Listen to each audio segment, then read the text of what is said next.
All right, so we're diving into something today I'm sure you've heard a lot about. Yeah. Walking 10,000 steps a day. Right. Is it really all it's cracked up to be? Well, that's what we're going to find out. Yeah, is it just another fitness fad, or Oh, is yeah. this something that could really make a difference Yeah. in our lives?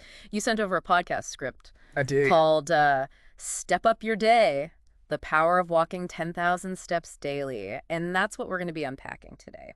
Sounds good. We're going to see what the science really says about this whole 10,000 steps thing, Okay. uncover some surprising benefits, Okay. and by the end of this, you'll know whether it's something that's worth fitting into your routine. I think the first question on everyone's mind is why 10,000? Yeah, it does seem a bit random, doesn't it? It does seem like kind of a random number. Like, why not 8,000 or 12,000? Right, but- Why 10,000? Yes, it's just a nice round number. Right. You know, it might sound arbitrary, but the research suggests that 10,000 steps, which translates to roughly 5 miles of walking, is a sweet spot for a whole range of health benefits. We're talking improved heart health, better weight management, and even a lower risk of developing chronic diseases Okay. like diabetes and high blood pressure. So there's actual science backing this up. There is. It's not just some made-up number. No. Yeah. And one of the key mechanisms at play here is that walking this distance helps combat chronic inflammation in the body. Okay, now that's something I'm sure a lot of our listeners can relate to. Yeah. Chronic inflammation is linked to so many health problems these days. Right. But how does walking actually help with that? When you engage in regular physical activity, like walking, it helps reduce something called oxidative stress. Oxidative stress. Yeah. I've heard of that. It's essentially an imbalance in the body where you have too many harmful molecules Sure. called free radicals and not enough antioxidants to neutralize them. Gotcha. And these free radicals can damage cells and tissues, Okay. leading to inflammation. So by walking, we're essentially helping our bodies maintain a better balance between those free radicals and antioxidants. That's right. Okay. And by reducing oxidative stress, Yeah. you're effectively lowering the levels of inflammation throughout your body. That makes a lot of sense. Yeah. It's amazing how such a simple activity can have such a profound impact on our internal systems. Right. And speaking of impacts, the source material also highlighted benefits beyond just the physical. Yeah. It mentioned a connection to mental health as well. Absolutely. Walking has a remarkable effect on our mental well-being. Mm-hmm. You know that feeling of euphoria you get after a good workout? Yeah. That's partly due to endorphins, Okay. those feel-good chemicals that your brain releases during physical activity. So it's like a natural mood booster. Precisely. And not only can walking elevate your mood, Uh-huh. but it can also reduce stress levels. Oh, then Think of it as a form of moving meditation. moving meditation. You're getting the benefits of exercise Right. while also calming your mind Okay. and focusing on the rhythm of your steps. I like that moving meditation. Yeah. And what about sleep? Oh, yeah. I've heard that walking can help with that too. Sure. Is there any truth to that? There's actually growing evidence that walking, especially when done outdoors in natural light, can help regulate your circadian rhythm, Okay. which is your body's natural sleep-wake cycle. Mm-hmm. This can lead to improved sleep quality and make it easier to fall asleep at night. That's great because I know a lot of people struggle with sleep. Yeah, So that's good news. it is. Wow. So we're seeing benefits for the heart-reduced inflammation, Yeah. even better sleep. Yeah. It's like this domino effect Right. of good things happening just from walking. Ah. And you mentioned diabetes earlier. That's a big one, especially with so many people struggling with blood sugar issues these days. Right. What does the research say about the impact of walking on diabetes? Walking plays a crucial role in both preventing and managing diabetes. Okay. When you walk, your muscles use glucose for energy. Yeah.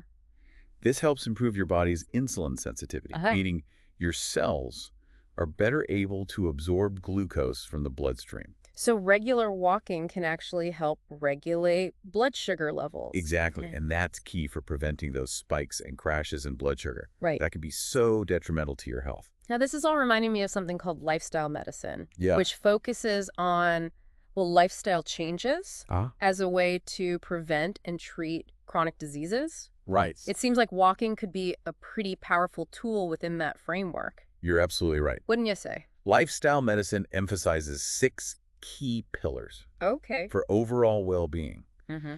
And walking actually addresses several of them. We've got physical activity, of course. Right. Walking is a great way to get moving without putting too much stress on your joints. Yeah. And as we've discussed, it's fantastic for stress management. Improving mental health and promoting better sleep.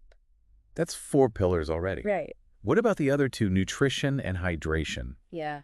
Does walking somehow tie into those as well? It does in a less direct way, perhaps, but still significant. Okay. When you walk regularly, you tend to become more in tune with your body's signals. Okay.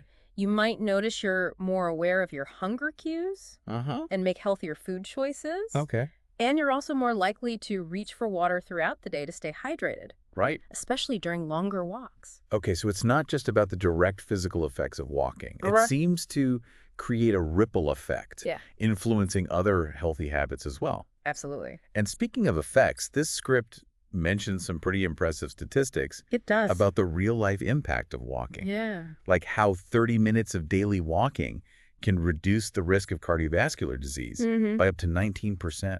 Right.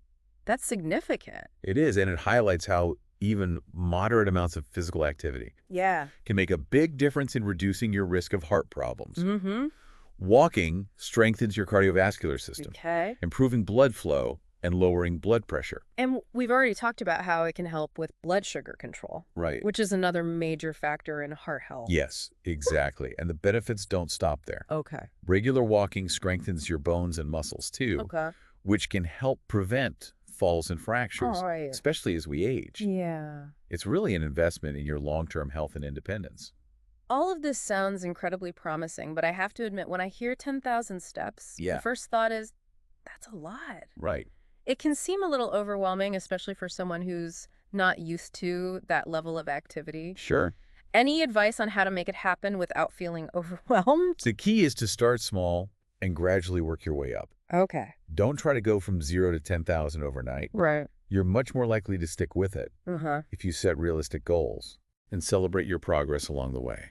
So what would be a good starting point for someone who's relatively inactive? A good rule of thumb is to increase your steps by about 500 to 1,000 per week. Okay. Until you reach your goal. Okay. And the source material has some great practical tips. Yeah. Using a fitness tracker can be really helpful to monitor your progress and see those numbers going up. Yeah. Which can be motivating. I find those trackers can be really eye-opening, making you realize how much or how little you're actually moving throughout the day. Exactly. And once you have a baseline, you can start looking for ways to sneak in more steps throughout your day. Okay. Little things make a difference. Yeah. Maybe you take the stairs instead of the elevator, park a little further away from your destination, right, or walk around the block during your lunch break. I love the idea of weaving more movement into our everyday routines. Yeah. Rather than feeling like we have to carve out a huge chunk of time for a workout. Absolutely. And the script mentioned walking meetings. Oh, yeah. Which I think is a fantastic idea. Yeah. Get in the office, get some fresh air, and get those creative juices flowing. What a great way to shake things up. Right. And, sometimes just putting on some music or a good podcast can make all the difference. It can. It transforms a simple walk into an enjoyable experience. It really does. Find what works for you, whether it's listening to music, a podcast, an audiobook, or simply enjoying the sounds of nature. The point is to make it something you look forward to. Right. Not something you dread. It all comes back to that idea of finding joy in movement, right? Making it a part of your lifestyle, not just another item on your to-do list. Yeah, exactly. Yeah. It's about finding ways to integrate movement into your daily life in a way that feels natural and sustainable. Yeah. So it seems like the real takeaway here is that 10,000 steps isn't just about the number itself. Right. It's about making that conscious choice to move more. Yeah. And in doing so, unlocking all these incredible benefits. Absolutely. For our physical and mental well-being. I completely agree. It's about shifting our mindset. Okay.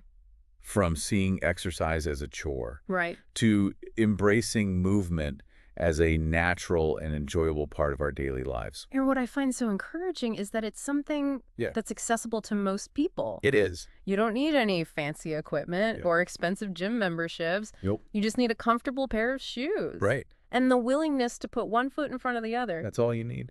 So for anyone listening who's feeling inspired to give this a try, where would you recommend they begin? I'd say the first step is to assess your current activity level. Okay. How much are you walking now? Right. Once you have that baseline, you can start setting realistic goals for yourself. Okay. Maybe it's adding an extra 1,000 steps per day next week. Or committing to taking a 15-minute walk during your lunch break. And don't forget to make it fun. Right? Find what motivates you, whether it's exploring new walking routes, listening to your favorite podcasts. Absolutely. Or inviting a friend to join you. Walking with a friend is a great way to stay accountable. Right. And make it a social activity. Yeah. And as we discussed earlier, those small, consistent changes can lead to the biggest long-term impact on your health and well-being. All right, so as we wrap up our deep dive into the world of 10,000 steps, let's recap what we've learned. Sound good. It's not just an arbitrary number. Right. It's a scientifically backed threshold that can lead to a healthier heart. Yeah. Better blood sugar control, reduced inflammation, improved sleep, and even a boost in mood and mental clarity. It really can have a profound impact on so many aspects of our health. And perhaps most importantly, it's an invitation to reconnect with the simple joy of movement. I love that. And make it an integral part of our everyday lives. Absolutely. So the next time you're faced with the choice between taking the elevator or the stairs, remember what we've discussed today. Yeah. Could that simple choice, that one step at a time, be the beginning of a journey toward a healthier, happier you? I think so.